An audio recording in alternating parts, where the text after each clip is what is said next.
Christian theologians have supported the concept of physical determinism and predestination for some time. I will not explicate the entire history on the subject here, as it would merit a book for itself. Instead, I will mention some of the main points of determinism that apply today, from more advanced contemporary physics that surpass Newton and the Copenhagen interpretation of quantum mechanics and Heisenberg's uncertainty principle.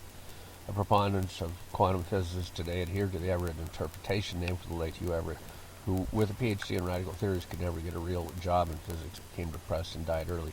He may have found work as a used car salesman or something like that.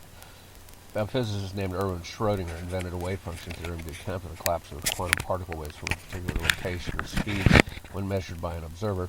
Observation of quantum particles was said to make the particles collapse from superposition of all possible locations in the universe to just one. Recent advances in physics have made that interpretation less tenable theoretically. Hugh Everett thought that the wave function does not collapse and instead continues. I believe in different universes.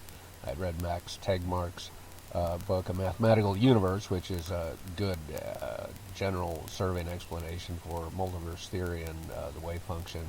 A math universal hypothesis is in it, which I sometimes call a math universal theory, or MUT. Perhaps I've not got that right. I will try again. All hypothetical particle wave superpositions that comprise waves in all possible universes really exist in a complete form, and the observer just observes a different point of one of those when what appears to be a collapse of a particle wave occurs. There are an infinite number of dimensions, and thus several universes may exist in the same space as this universe, though in different dimensions.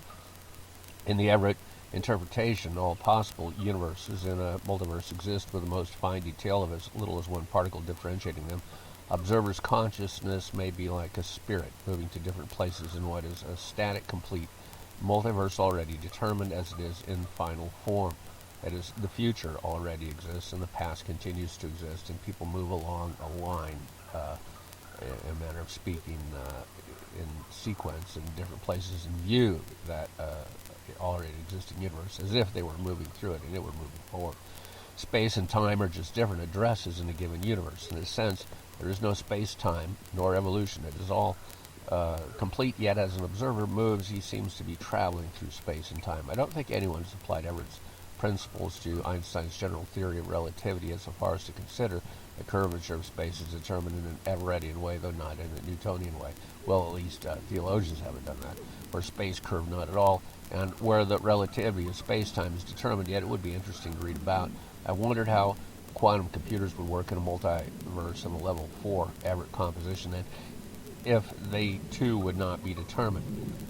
Creating real determinism in such a universe in order to make calculations and answers meaningful would be challenging, since a wave function would not really collapse with an answer, or if it did, the answer might be unreliable, as the logic could be warped adversely by unknown factors of extra dimensions and reductions from static wave function lines that are somewhat arbitrary samples of positions that continue for themselves and don't actually collapse.